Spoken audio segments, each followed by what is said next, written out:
En toda la Biblia, pocos profetas cargaron un mensaje tan profundo, tan visual y tan desgarrador como Ezequiel, un hombre arrancado de su tierra, llevado al exilio, quebrado en lo personal y estremecido por visiones que ningún otro ser humano había visto. Hoy conoceremos su historia, su proceso familiar, el contexto histórico en el que vivió y el significado espiritual de cada una de sus visiones. Su vida nos enseña que, incluso cuando perdemos nuestro propósito y nuestra seguridad, la gloria de Dios puede manifestarse en los lugares más inesperados. Acompáñame a desentrañar la vida de un profeta que vio el futuro, sintió el juicio y proclamó la restauración. Ezequiel nació en una familia sacerdotal, hijo de Buzi. Desde niño, su camino estaba claro: servir en el templo de Jerusalén. Creció aprendiendo las leyes, los rituales y los sacrificios. Su vida entera era una preparación para el día en que cumpliría 30 años, la edad en que oficialmente comenzaría su ministerio sacerdotal. Imagina su devoción, sus sueños, la expectativa de su familia. Él no estaba siendo entrenado para ser un profeta que confrontara a reyes, sino un sacerdote que sirviera a Dios en su casa. Pero justo antes de que ese sueño se hiciera realidad, ocurrió lo impensable. El poderoso imperio de Babilonia, bajo el mando de Nabucodonosor, invadió Judá en el año 597 a.C. Durante la segunda deportación, Ezequiel, junto con el rey Jeconías y miles de judíos más, fue arrancado de su hogar. De un día para otro, no solo perdió su tierra, perdió su futuro, su propósito, su templo, su seguridad. Su vida, tal como la conocía, se desmoronó. Ese sueño humano, tan bien planificado, fue interrumpido por un llamado divino que lo llevaría por un camino que jamás habría imaginado. Lejos de su amada Jerusalén, Ezequiel se estableció en Tel Aviv, una comunidad de exiliados a orillas del río Quebar, en Babilonia. Allí, en tierra extranjera, intentó reconstruir su vida.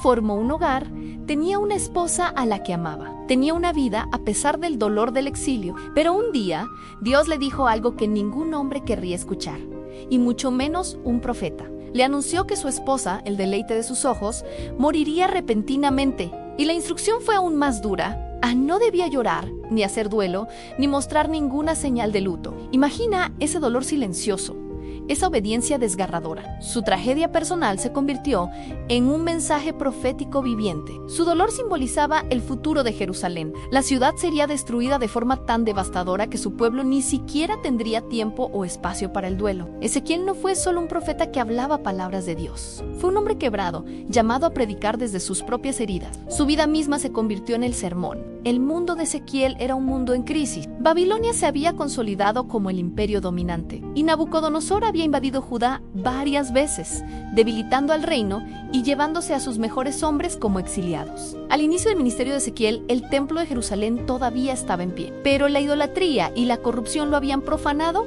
desde adentro. Mientras tanto, en Babilonia, los falsos profetas alimentaban una esperanza vacía. Le decían al pueblo: pronto volveremos a casa. Paz, paz, paz. Pero la realidad que Dios le mostraba a Ezequiel era muy distinta.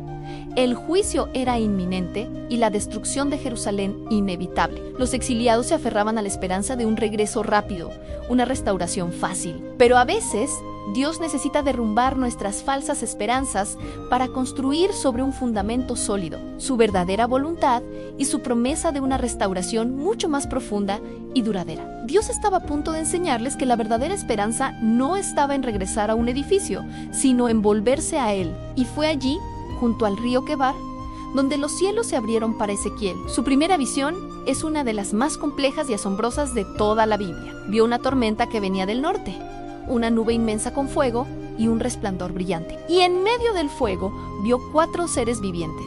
Cada uno tenía 4 rostros de hombre, de león, de buey y de águila, representando la plenitud de la creación bajo la soberanía de Dios.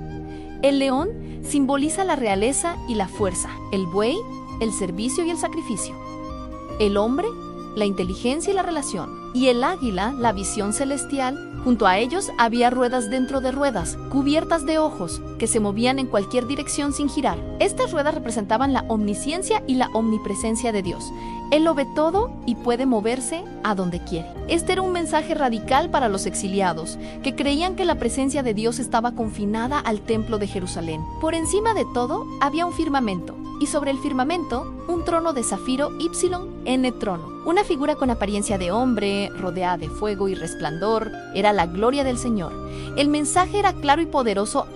Aunque el templo estuviera lejos y pronto sería destruido, Dios no estaba preso en un edificio. Su gloria estaba allí mismo, con ellos, en Babilonia. Dios va contigo a donde sea que la vida te lleve. Después de esa visión abrumadora, Dios le dio a Ezequiel su primera misión. Una mano se extendió hacia él, sosteniendo un rollo, y Dios le dio una orden extraña con este rollo. Ezequiel vio que el rollo estaba escrito por ambos lados con lamentos, gemidos y ayes.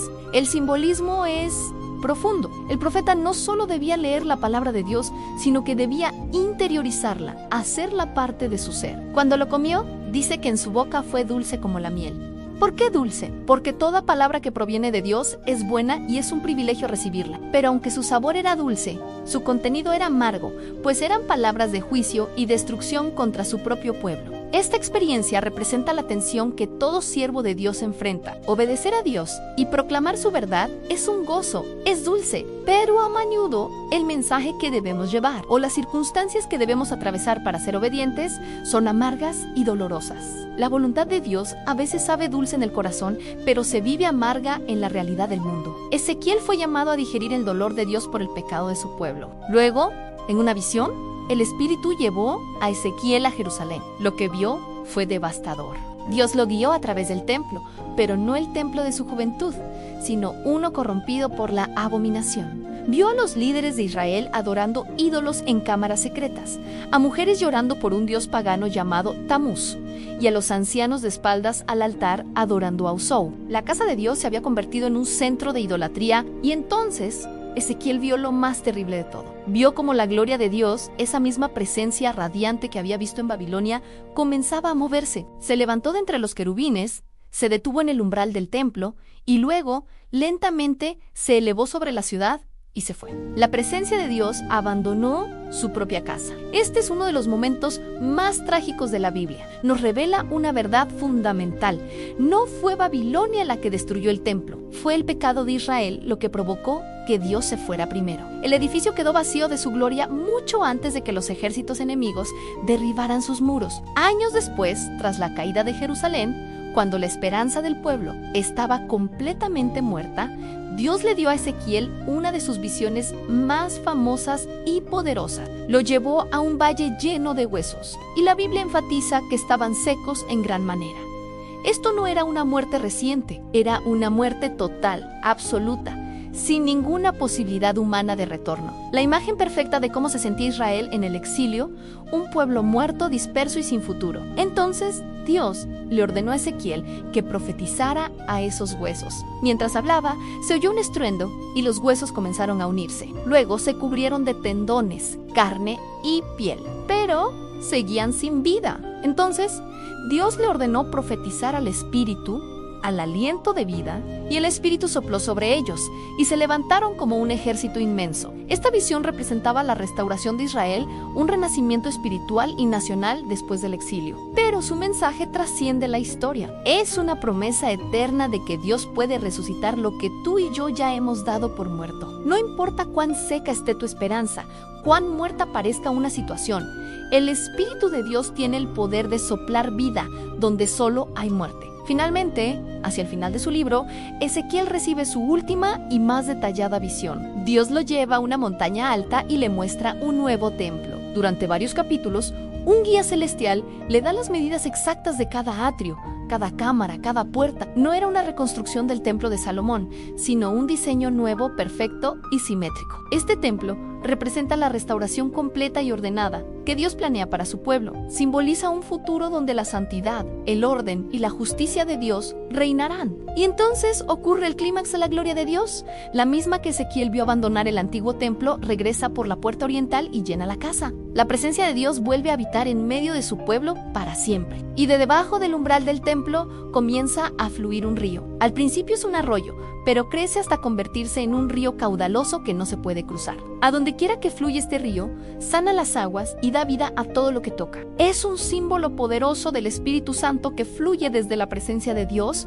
trayendo sanidad y vida eterna. Dios tiene un diseño para restaurar por completo lo que el pecado y la historia destruyeron. La historia de Ezequiel es la historia de un hombre que lo perdió todo: su hogar, su carrera, su esposa y su nación. Pero en medio de esa pérdida, en el exilio, descubrió que la gloria de Dios no está limitada a un lugar, sino que puede levantarse en medio de la desolación. Sus visiones no fueron solo imágenes extrañas, fueron mensajes eternos. Nos hablaron del juicio inevitable sobre el pecado, pero también de una restauración que supera cualquier expectativa humana. Nos mostraron a un Dios soberano que reina incluso en la crisis, y un Dios redentor que puede soplar vida en los huesos más secos. Ezequiel nos enseña que a veces Dios tiene que quebrarnos para poder usarnos, y que la verdadera esperanza no se encuentra en nuestras circunstancias, sino en la promesa de su presencia restauradora.